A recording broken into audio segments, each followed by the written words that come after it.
Welcome to the Petersen's Bowhunting Podcast. All bow hunting, all the time.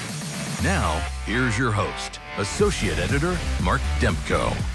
So, hey, everybody, welcome to the Bowhunting Podcast. As we're recording this week's episode, it's the end of September. Here in Pennsylvania, our whitetail archery season starts on Saturday, October 1st. You know, across the country, the bow seasons are getting underway, whether you live in the Midwest, the East, even many of the states of the South. If you're hunting out west, your archery season's already well underway, pronghorn, early archery elk, and things like that. So today we're going to talk about one of those essential pieces of equipment, whether you're a tree stand hunter here in the East or you're a backcountry hunter in the West, and that's having a good, high-quality backpack. So I'm really excited to have Chris Nolan and Alex Rich of Mystery Ranch joining us on the program today. Gentlemen, hello. Hey, thanks for having us. Yeah, Mark, thanks for having us. Happy to be here. We're excited to have you on. You know, Chris, you and I had a chance to hunt together last fall in Wisconsin, and I had a chance to try one of your new Treehouse Packs, which we're going to talk about in a little bit. But Mystery Ranch has a really interesting history. You started about just over 2 decades ago. And Alex, you want to talk a little bit about that backstory, how the company got started, and sort of how you've evolved over the past 2 decades? Sure. Yeah, our Mystery Ranch was founded by a guy by the name of Dana Gleason. Mystery Ranch is actually, I think, his 3rd or 4th company. So he has a very long legacy of building really high quality gear. And he started Mystery Ranch around the year 2000, kind of turn of the century there. And he started out building some really, really technical, high quality outdoor goods. Very difficult to build, but very high performing pieces. And the challenge was it didn't really work out as we had planned in the outdoor market. But it really caught some eyes kind of in the military space. Around then was kind of Iraq war that then kind of tailored into Afghanistan conflicts. So a lot of the special operations community started using some of those packs, and then actually started getting Dana and the team here to build very specific packs for the military. Things that are, kind of dedicated towards carrying, awkward shaped objects, as well as, assault packs and sustainment packs, and kind of the whole gamut of military packs. And one of the things that's really important about building those military packs is just a really high quality craftsmanship, really strong, durable packs, and they have to be comfortable for long periods of time. I mean, special operations community, these guys are living out of their packs for, days and sometimes weeks on end. So that's kind of how we got our start, at least the toehold really in that military market.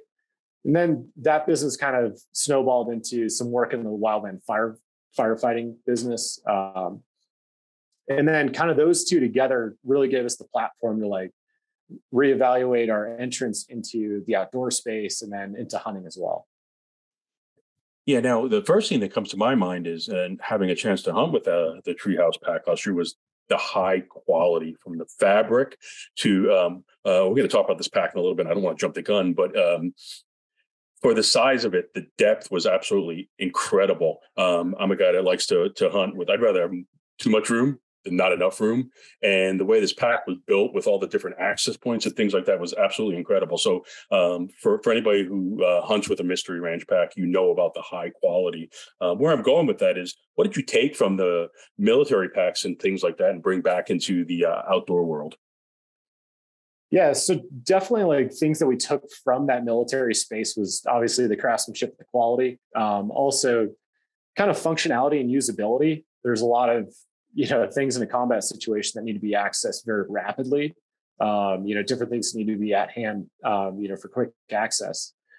So we kind of took some of that thought and ethos, and then kind of started putting that into both our outdoor products and our hunting products. So the quality, the access, and just kind of, like I said, that general thought process behind building a pack. So we kind of moved all that. We're really pushing for the outdoor market primarily. But something interesting really happened is, as we were building some of those military packs, there's a few guys in the office that really started to recognize that, hey, those packs are actually really great for hunting, for packing elk quarters specifically. We made a few packs back in the day that were designed to carry ammo crates, were designed to carry base plates for mortars, to carry even I-80 robots, really awkward shaped, heavy objects. Mm-hmm. And well, what's an awkward shaped heavy object is it's a rear quarter from an elk. So these guys, yes. Yeah, these guys internally, they just started using these packs on their personal hunts. So like I said, we just got like this really organic start into the hunting space. And kind of as, we started to grow and snowball, we just really had this opportunity to really flesh out in a really cool way that the backcountry hunting line, and as well as a lot of outdoor products. And now kind of with the Treehouses, we're seeing what we can do, taking those high quality and really interesting, design features and like trying to play in that whitetail space. Yeah, and like I said, that's a great pack, that Treehouse series. I was really blown away when I had a chance to use it. And quite honestly, I use it the rest of the fall on my own tree stand here at my house, which is an incredible pack. And we'll talk about it in a little bit. But, I think if we take a step back and you're designing these Western packs, looking at it from the 1,000-foot view, what are some of the main things somebody needs to take into consideration when they're looking for a pack? I think you think of comfort when you're wearing it, and you think of, your needs, the versatility, but let's dive into that a little bit. What do you really need to consider if you're looking to get a new backpack? And maybe we have to come at this from the perspective of a backcountry pack and a day pack, but I think that's good advice to share with people, because I myself am always wondering what makes this pack better than the other pack. Yeah. So you kind of touched on a few things in your opening about, things that you really need for a hunt. A good bow, good quality broadheads. We have a saying in the West when it comes to backcountry hunting is you need two things. You need high quality boots, you need a high quality backpack. Not that, a bow or rifle is necessary peripheral, but if you don't have those two things, you're going to have a bad time. So we don't make footwear. So the other thing that we bring to the table is those high quality backpacks. And I have a hard time not delving too deep into the technical aspects. And Chris, maybe you can fill in a little bit about, kind of from that Easterner's point of view, like coming out West and doing a little bit of hunting. What makes our packs like the go-to, in your opinion? Yeah, well, I think the biggest thing is like you have to always be looking at, the end goal of your hunt, right? So you go into a sports store and you're looking at buying a pack to go on an elk hunt. Everything's going to feel comfortable when you throw it on your back with no weight in it, right? And so it doesn't really matter what brands you're looking at. You have to always keep in mind like what the end goal is. And just like you said, Alex, boots and a backpack are going to make or break your hunt. And you get yourself in a situation where you are traveling from east to west, which I did, being originally from Michigan, and you knock down an elk and you're 5 miles deep in the backcountry, and next thing you know, you got 80 to 120 pound loads that you got to get back to a vehicle. And if your pack can't handle that, you're going to have a really, really bad experience on the mountain. And that's what Mystery Ranch really focuses on, right? Like that goes back to the roots of building these super bomb-proof, durable packs for the military. Is we want to, we're trying to build the most comfortable, durable pack that's going to carry the heaviest load comfortably. And so you always got to keep that in mind, and that doesn't apply to everything, right? Like obviously we're making day packs and now we're getting into whitetail, and it's a little bit off track of what our roots really started from that durable, bomb-proof, design. But you always got to look at the end goal. It doesn't matter if you're going whitetail hunting, what's your end goal? If you're going elk hunting, what's the end goal? You got to make sure that your pack can handle that. Yeah, and I want to touch on something that you just brought up is the comfort of trying to get an elk 5 miles out of the mountains. What are some of those factors behind the scenes that go into making that as comfortable as possible? Because if you don't have, like, say, for example, the ability to have good load distribution in your setup, or if it just doesn't sit well on your shoulders. So there's a lot of things you guys got to think of behind the scenes. Can you do a little bit of a deeper dive into some of those things that are so important as you're designing packs? Yeah, and I can just touch base on like, I think, Alex, you can probably go into more like the tech detail and foams that are used in the waist belts and whatnot. But the number one thing, Mark, is fit, right? Like if you got a backpack on, and granted, it might be durable and it can handle 100 pounds, but if it doesn't fit your body, it's still going to be an uncomfortable experience. And that's where Mr. Ranch really shines. The adjustable torso system in our yoke, which is basically the back, the shoulder pad part of the backpack is adjustable up and down. So you can custom fit most Mr. Ranch backpacks specifically to your torso measurement, which is a spinal measurement. And that makes a world of difference when you're carrying around heavy loads in the mountains. Yeah, no, absolutely. Totally agree. Alex, I didn't know if you wanted to add anything to that. Yeah. I was just going to, kind of add on that, like from a design perspective, a lot of companies put a lot of time and energy designing a really cool, well-working bag, but then the frame and the harnessing almost seems like an afterthought. And, from our process, we like to think about things in the other direction. We like to start with the user and try to fit our harnessing and our framing onto the user, and then worry about attaching a cool bag to it afterwards. So yeah, the most challenging part of designing a load-bearing pack specifically, but all packs in general, is really the interface between the human body and the pack itself. Humans come in all sorts of different shapes and sizes, as we all know. So being able to fit those people, all the different user types very well and get almost that like custom fit is really important. And that's something that we pride ourselves on doing pretty well. Talking about some of the things that you work on behind the scenes, what's the process for developing a pack? Is this something that takes several years when you have an idea, from bringing it from the idea stage until you're able to put it out in the market? Is this something you're working on for a long time behind the scenes? Yeah, normally our process on developing new product starts anywhere from 2 to 3 years before it actually gets released to the market. And talking about the whitetail pack specifically, we're ready to go to market with one of the whitetail packs, with one of the tree houses. And, Chris took it out on a hunt and, kind of pointed out that it wasn't up to our standards. So we actually ended up punting that and came out with it a season or two later. So it can be a pretty long, drawn out process, but we're not really willing to go to market with something that we're not happy with. So it might have been a little bit longer than we like, going in between the two different iterations of the first treehouse that we released and the current release. But the reason being is we wanted to make it right. Yeah. Yeah. And just to add to that, Mark, and one thing that is really unique to Mystery Ranch, I think, is that all of our designers are also sewers.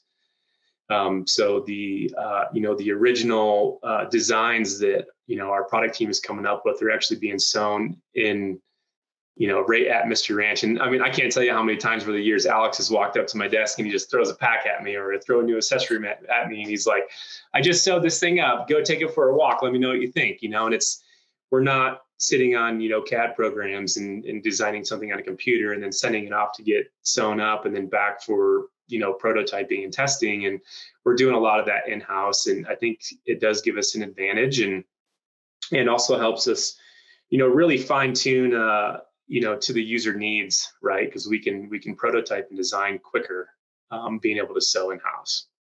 Yeah, and obviously you have that on the ground experience, the doing that grassroots work when a pack's ready to be tested. You have the ability to get on the field, and so you can share that knowledge with the other firsthand. And I think that's one of the other things that's really interesting about your packs. And the other thing we should probably touch on is how about the exteriors and the fabrics? What do you need to consider when you're looking at a pack?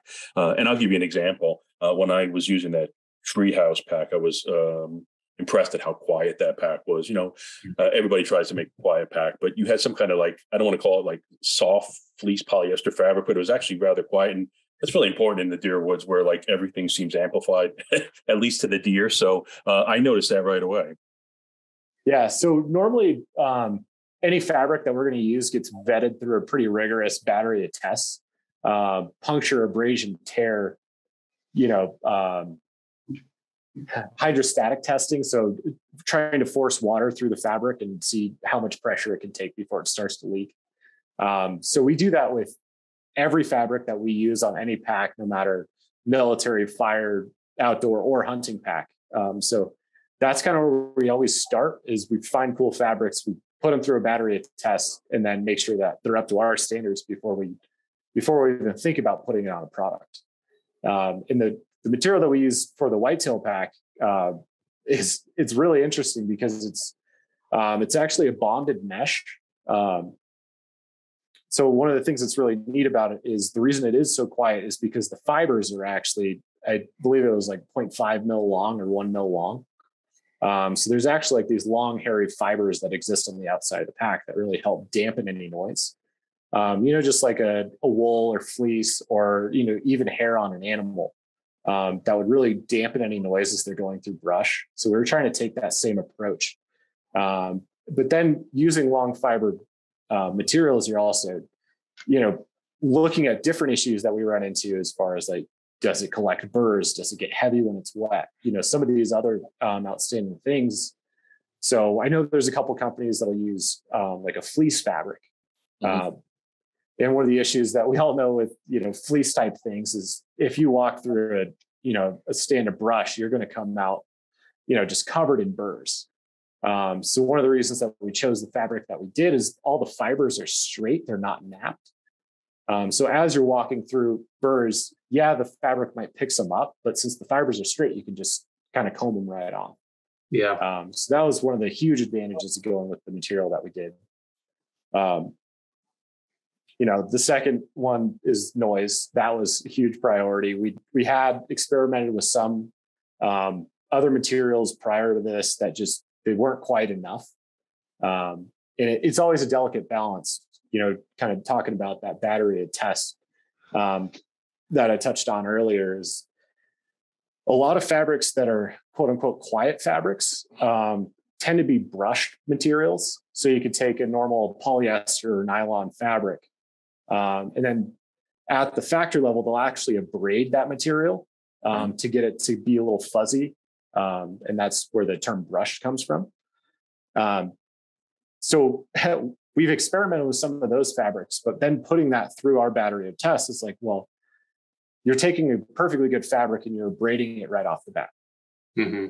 So whatever testing qualities you had from that material is already going to be degraded because you just abraded the top surface of it. So we found that if we went with a bonded laminate, with that laminated mesh, we're actually getting better test results than some of our normal materials because we're actually adding more to it without adding a ton of weight. Well, when you and I got together last year, Chris, I had a chance to try out that Treehouse Pack, we were talking about it, sort of weaving it in and out here, but let's take a look at that pack. You had sort of a version of this pack for a couple of years, but you've sort of revamped the lineup and now you have two different models. You have the 38, which I think is like 23 or 2,400 cubic inches of space. And then you have the 20, which is about 1,200 or 1,300 cubic inches of space. So you have two different versions of this Treehouse series now. And as I mentioned, when I hunted with it throughout the fall last year, there's a couple of things that I really loved. It was quiet. It was built where it was, I would like to use the word streamlined. So it was deceptively deep. Oh my God, it's going to take base layers, an extra fleece or jacket in the woods. I like to throw everything in the pack, and if I never touch 90% of it, I'd rather do that than find I'm missing something like a grunt tube or something else. And so this pack was awesome. It's designed so you can strap it right to your tree. You could even hang it next to you in the tree. But it's really made to be right there with you and to be easily accessible. On the one side of the pack, you had zippers on both sides. You could pull them down and get into any part of the pack you need to. And then had this great flip back top. You guys can correct me on what you call it, but it has this flip back top where you can keep your main accessories right in the top, and you can actually get at them even if the pack lid is closed from an exterior zipper. So there's so many things to like about this pack. It's really practical for whitetail and tree stand hunters. But let's talk a little bit about what you guys were thinking of when you decided to get into this tree stand line. What were the main goals for you? What did you really want to accomplish for deer hunters? Yeah. Mark, I can't remember. Were you using the 20 liter or the 38 liter on the hunt in Wisconsin? I was using the bigger one, the 38. I love it. It's just the greatest thing. Yeah, the 38 liter.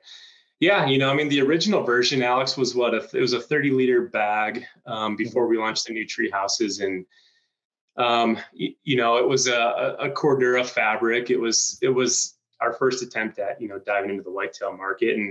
And I think we quickly realized that it's not really a one pack does it all for whitetail hunters, And so the 20-liter, which is the smallest in lineup right now, really is designed specifically around that, truck to tree stand hunter. It's a minimalist style pack in the sense that it's just a simple day pack, but it is just full of features and designed specifically around the tree stand hunter. So the exterior pockets give you quick access to lots of different gear that you're carrying with you.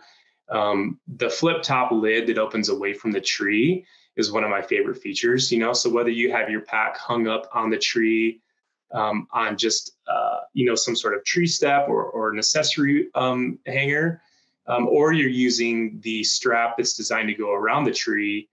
We know in some certain areas you can't actually put steps in the tree. So if you're using the strap that goes around it, that lid opens up away from the tree, giving you super quick access into your bag. And it's cool because it really creates this kind of like workspace. So when you're up there in a tree stand and you got your pack off to your side and that lid is opened up away from you, there's a zippered pocket on top that you can get into from the inside of the lid or the outside, which is great. When that lid's open, Alex has designed this pack to create like a little shelf in between the mesh pocket and the main part of the bag. And I use that constantly. I mean, my rangefinder is sitting right there. Anything that you got to just like quick get to, no sound, super easy. The G-hook access into the bag is also really cool. So there's buckles that you can, obviously clip together when you're going in. But when you're up there, if you do get some weather and you want to close the lid, it's a simple G-hook style that goes through a nylon loop, right? So you're not up there actually clicking buckles if you need to get into it.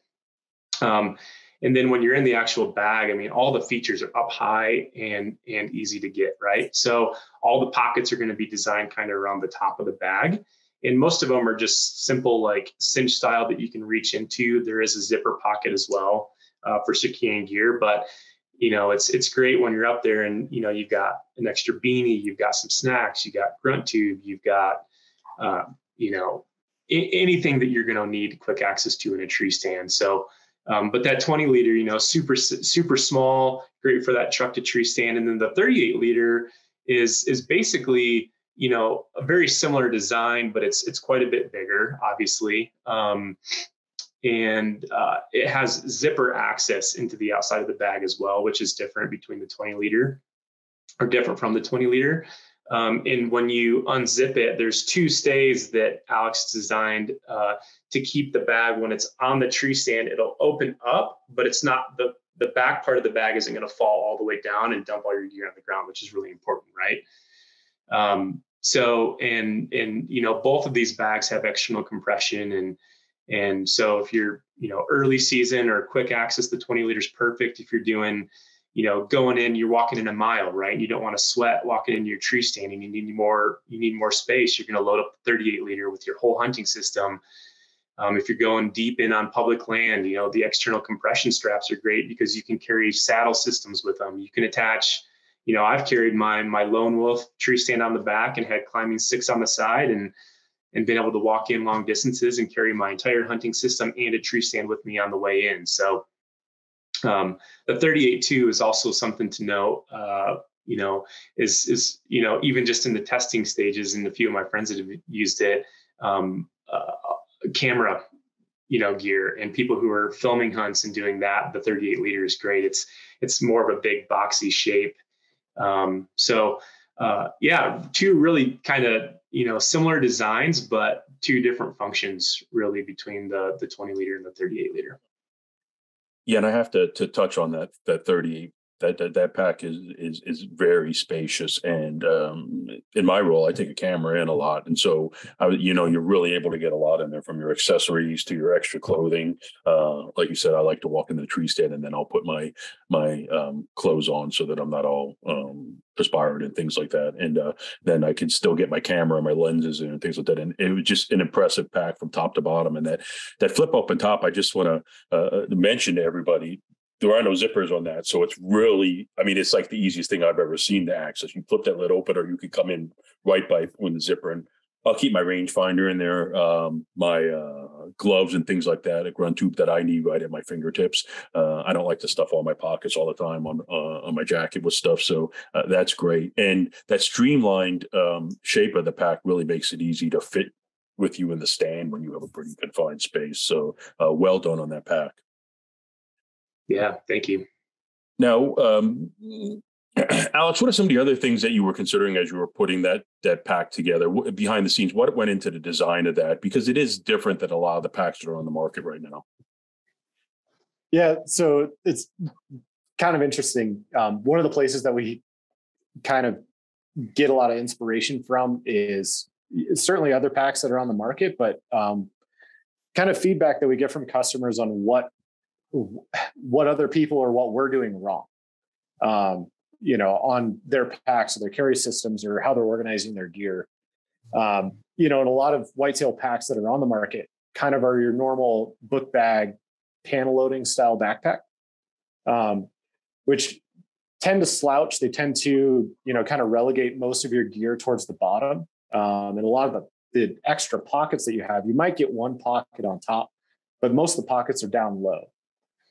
So one of the big priorities that we had, kind of developing this pack, is making sure that everything, especially the small items, can be held up high. The last thing you need is to be digging around in your bag looking for a rangefinder or your handheld release, or snacks or anything else that might be making noise when you're trying to get it out.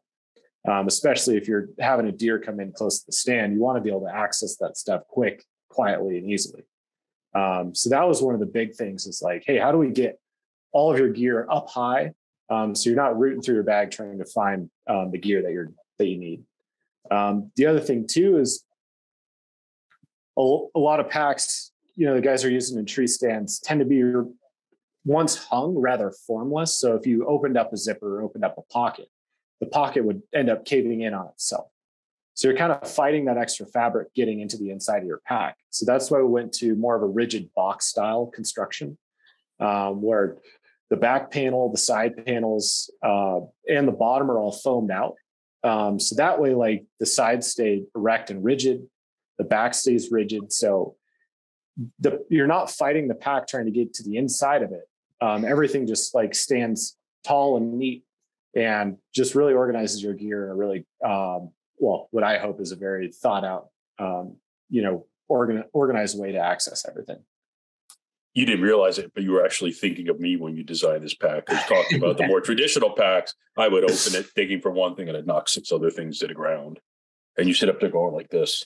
But yeah. So anyway, the way that pack was designed with the semi-rigid structure and the ability to get in a lot of the different areas easily is just makes it a really versatile pack. So and I'd like to add too, one of the things that we really wanted to make sure, especially on the bigger pack, is that we really stuck to that our promise of really load bearing, good quality gear. Mm-hmm. As Chris pointed out, he's carried a tree stand with climbing sticks, and his entire like fanatic suit, in that pack. And once you load all that stuff up, we're talking, probably north of 30 pounds, right? Mm-hmm. So, you're carrying something with a wimpy waist belt and some skinny shoulder pads, like that's going to hurt, and cause some discomfort, especially if you're going over a mile to your tree stand, which we know some of the public land guys are doing that. So by putting that adjustable yoke harnessing system on there and a nice waist belt, you're going to get a lot better carry out of that pack system with weight than you would, off of, something from, the Tractor Supply store, or, whatever, folks are getting from their local shop.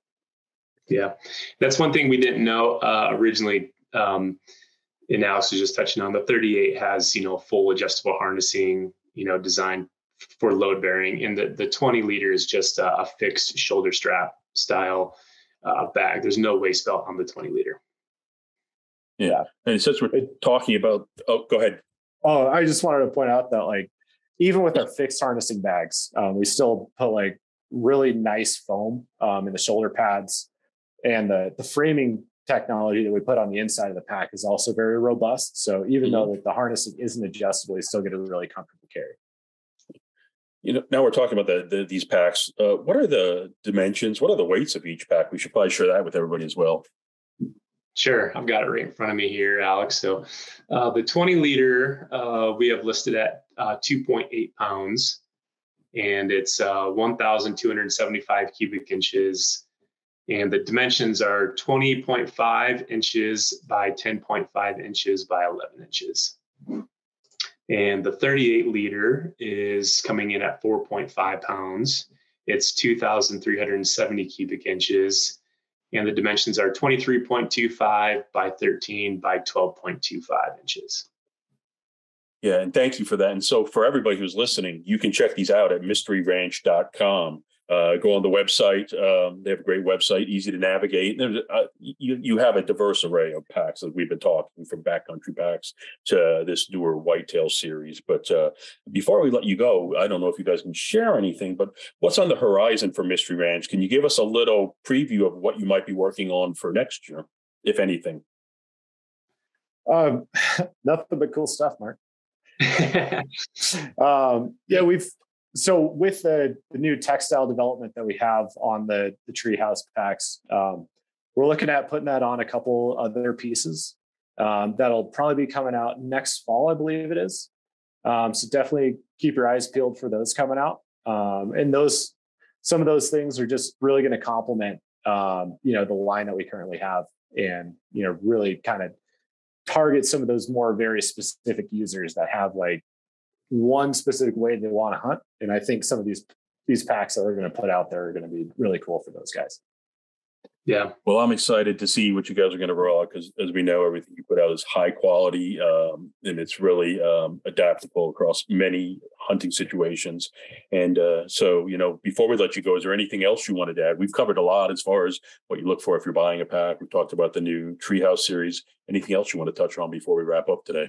Yeah, nothing specifically. I would just say, even though our roots come from military and building the most durable bomb-proof packs to Western big game, just, keep an eye on Mystery Ranch as we move forward. And the whitetail market is something that we're super passionate about, and we're really excited to be a part of it now. And the Treehouse is just the start for us. We're gonna keep doing what we can on our end to make whitetail hunting more comfortable, and looking forward to it. So. Well, we're excited. Well, everybody, as you're hunting this fall, if you're looking for a new pack, whether you're a whitetail hunter and you want to check out the Treehouse series, or you're looking for a new pack for your next elk hunt out west, make sure you check out Mystery Ranch.